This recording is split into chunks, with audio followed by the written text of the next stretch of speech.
Our gospel reading today is from Matthew chapter 10, verses 40 to 42. Anyone who welcomes you welcomes me, and anyone who welcomes me welcomes the one who sent me.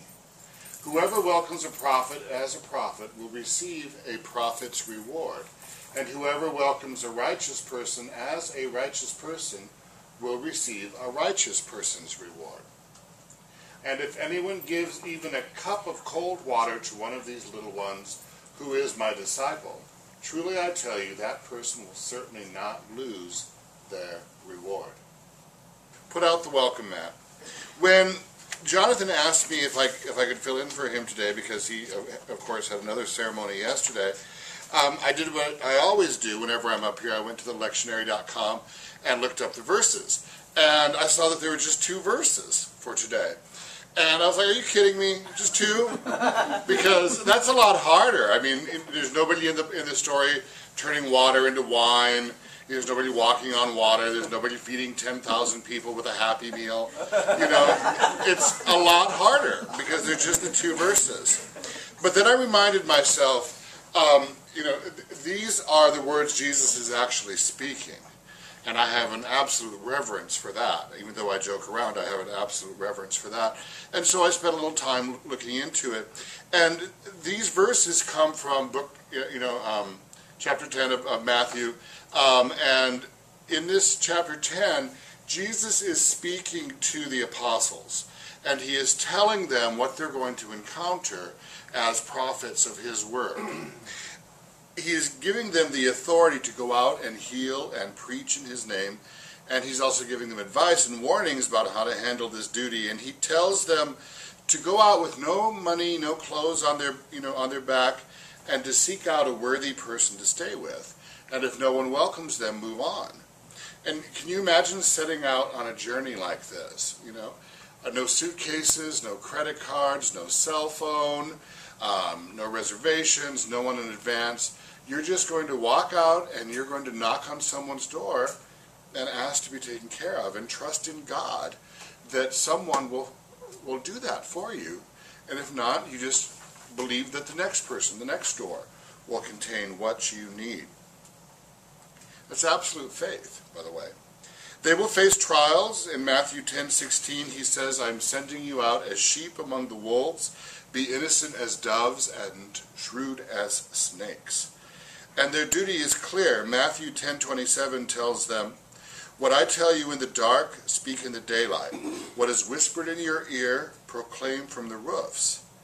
They are to spread the word of Jesus. And he also warns them that there's a great cost to being one of these messengers. In Matthew 10:37, he says, anyone who loves their father or mother more than me is not worthy of me. Anyone who loves their son or daughter more than me is not worthy of me. Whoever does not take up their cross and follow me is not worthy of me. Whoever finds their life will lose it, and whoever loses their life for my sake will find it.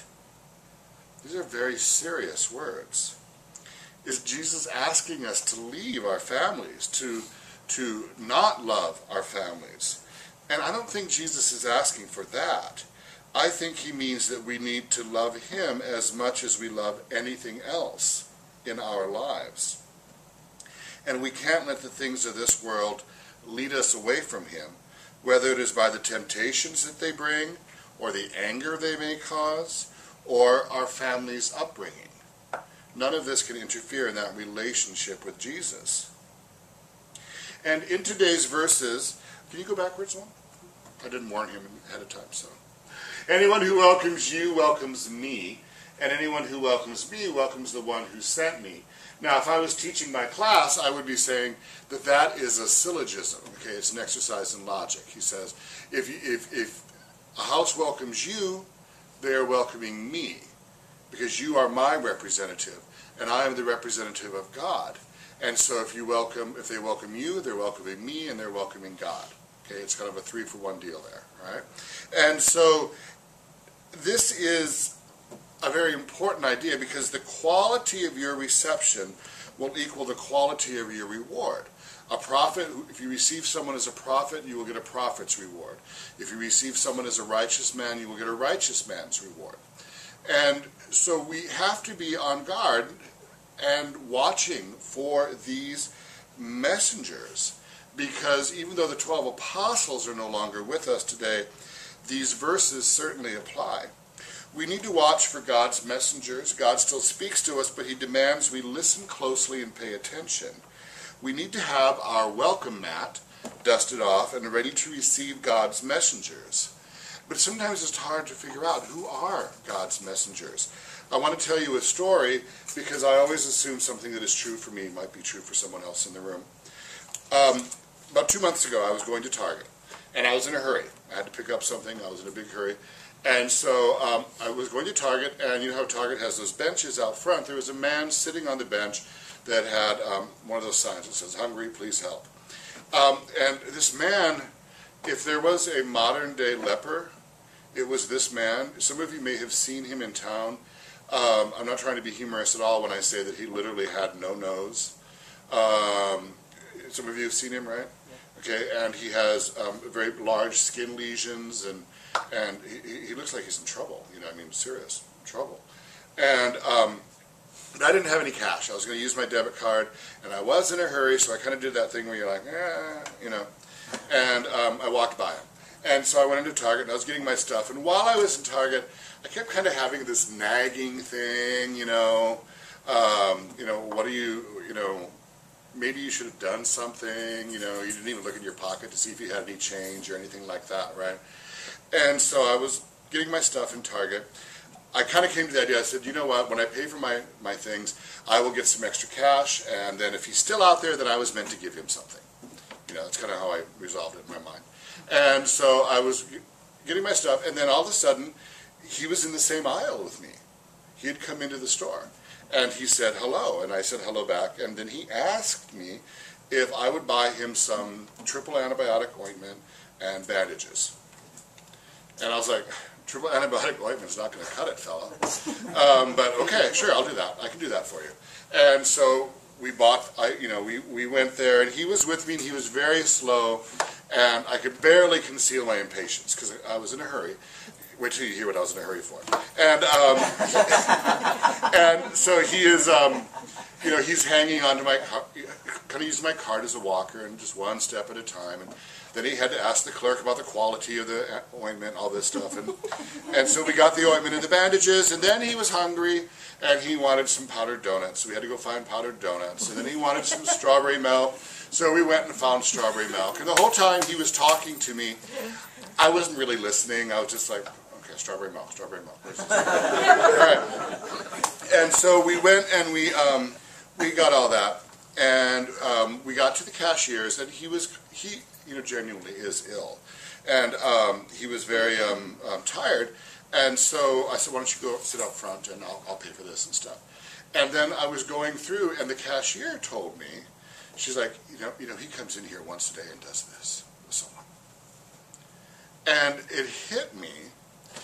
She said absolutely the right thing, because I realized that I wasn't there at Target to help him. He was there at Target to help me.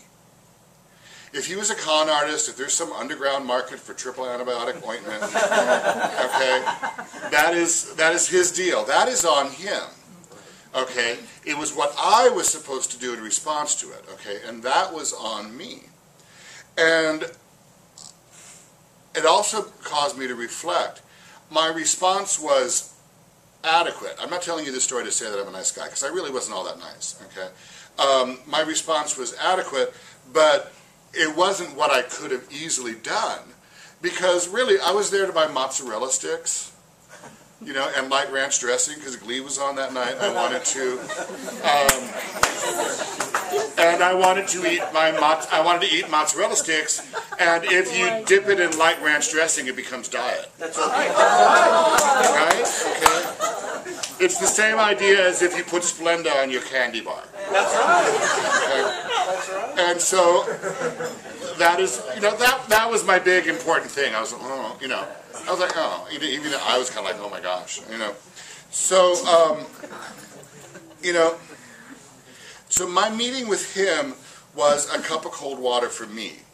You know, it only cost me some antibiotic ointment and bandages and donuts and strawberry milk. But it was a cup of cold water because I realized he was a prophet that I was supposed to receive. And I didn't give him a prophet's reception. I didn't give him a righteous man's reception. You know, I kind of gave him, you know, maybe 5 minutes of my time.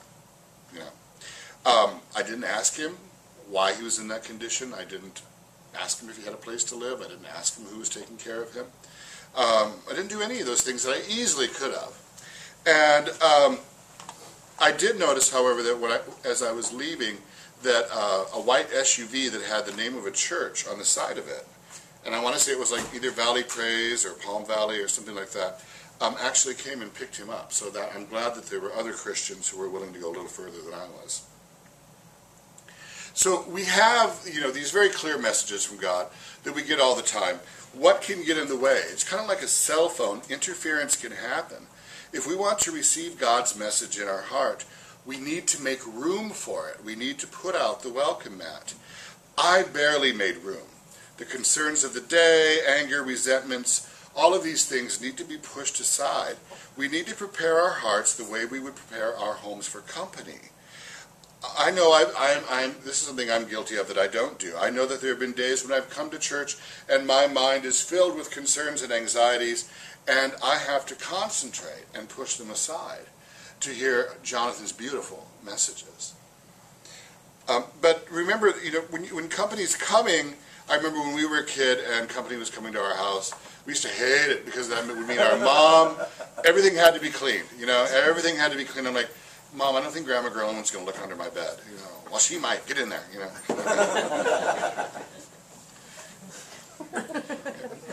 So I've talked about the reception we need to give people, but who are the prophets and who are the little ones that Jesus is sending forth? And I think Jesus is calling upon, of course, all of us to be prophets. We are his little ones. We gather here because we are hearing about the glorious news, the good news. Christ's eternal salvation is ours for the taking. And how can we keep that news quiet? How can we keep it to ourselves? Do we not share in Jesus' commission to the apostles as they appear in Matthew and Acts? I'm not saying to corral all of your friends and berate them in coming to church, but the way you live your lives, the way I live my life, our actions, our words can be a sermon in and of themselves. As Jonathan said, you know, we always need, our song that we sing is always of God, to paraphrase you badly. The words of man are cheap. It costs us nothing to say them or to hear them. Anyone can say they are Christian, and believe me, they do.